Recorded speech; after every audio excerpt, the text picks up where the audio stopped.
SC ST BC రిజర్వేషన్లను BJP రద్దు చేసేందుకు కుట్ర చేస్తోందన్నారు రాష్ట్ర పంచాయతీరాజ్ శాఖ మంత్రి సీతక్క. ఆదిలాబాద్ జిల్లా కేంద్రంలో సీతక్క ప్రచారం నిర్వహించారు. గత 10 ఏళ్ల పాలనలో గుర్తుకు రాని సంక్షేమం లోక్సభ ఎన్నికల సమయంలోనే గులాబీ కమలం నేతలకు గుర్తొస్తుందని మండిపడ్డారు. కాంగ్రెస్ బలోపేతం కావడంతో బీజేపీ బీఆర్ఎస్ నేతలు జీర్ణించుకోలేకపోతున్నారన్నారు. ప్రజాపాలన అందిస్తున్న కాంగ్రెస్ పార్టీని గెలిపించాలని సీతక్క కోరారు. కాంగ్రెస్ కార్యకర్తలు పార్టీ విజయానికి పనిచేయాలని పిలుపునిచ్చారు. మీ ఇల్లు కావచ్చు, మీ డ్రైనేజీలు కావచ్చు, మీకు రేషన్ కార్డులు కావచ్చు, ఏ సమస్య ఉన్నా కాంగ్రెస్ పార్టీ అధికారంలో ఉంది రేవంత్ రెడ్డి గారు. కాబట్టి ఇచ్చే బాధ్యత మాది. మీరు ఇప్పుడు కూడా ఇంత స్వాస్థంగా జాగలిచ్చి ఇండ్లు ఇచ్చి కట్టించిన ఘనత ఇందిరమ్మ రాజ్యానిది, మరి సోని అమ్మది, ఇందిరమ్మది. ఈ రోజు ఇందిరమ్మ మనవడు రాహుల్ గాంధీ ప్రధానమంత్రి అయితేనే మన డాక్టర్ బిఆర్ అంబేద్కర్ గారు ఇచ్చినటువంటి భారత రాజ్యాంగం మన రిజర్వేషన్లు బతుకుతాయి. లేకుంటే మొత్తం తీసేస్తున్నారు.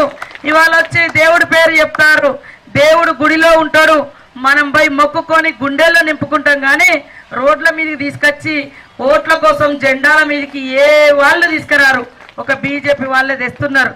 ఆ బీజేపీ వాళ్ళు ఏం చేస్తారు, అంబేద్కర్ తెచ్చినటువంటి హక్కులు, రాజ్యాంగం, మరి రిజర్వేషన్లు, ఉద్యోగ ఉపాధి అవకాశాలు తీసేయాలని చూస్తున్నారు.